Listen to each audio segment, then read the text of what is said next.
ஆத்ம வணக்கம். ஆத்மபிதா சுவாமி சிவானந்த பரமஹம்சர் அவர்கள் அருளிய பிரம்மானந்தம்.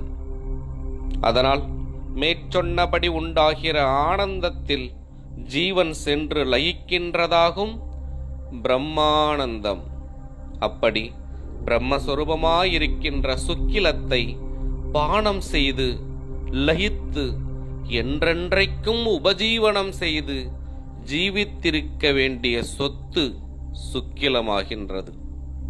அதை நாம் நினைக்காமல் நிமிஷ நேரத்தில் உள்ள சுகத்தை விரும்பி தான் என்றென்றைக்கும் உபஜீவனம் செய்து ஜீவித்திருக்க வேண்டிய தன்னுடைய சொந்த சொத்தை தானே திருடி நாசம் செய்கின்றோம்.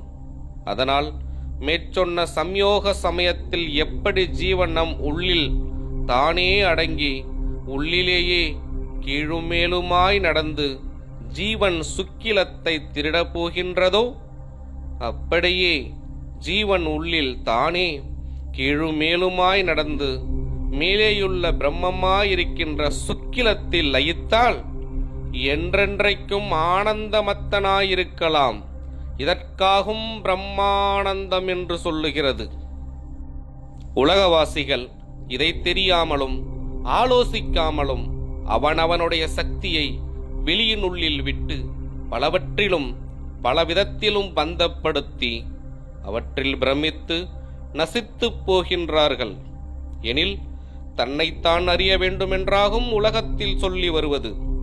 அவ்விதம் சொல்லுவதல்லாமல் தன்னைத்தான் யாரும் பார்ப்பதில்லை. தன்னைத்தான் அறிய வேண்டுமானால் தன்னைத்தானே பார்க்க வேண்டும். தன்னைத்தான் பார்க்காமல் மற்றொன்றினை பார்த்து கொண்டிருந்தால் தான் இன்னதென்று அறியாமல் நசித்து போகிறார்கள்.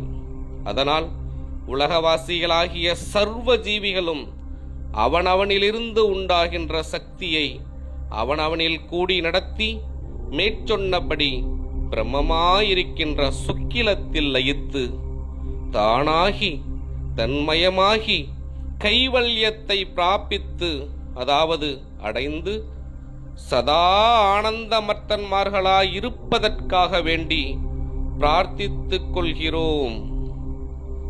ஆத்ம வணக்கம்.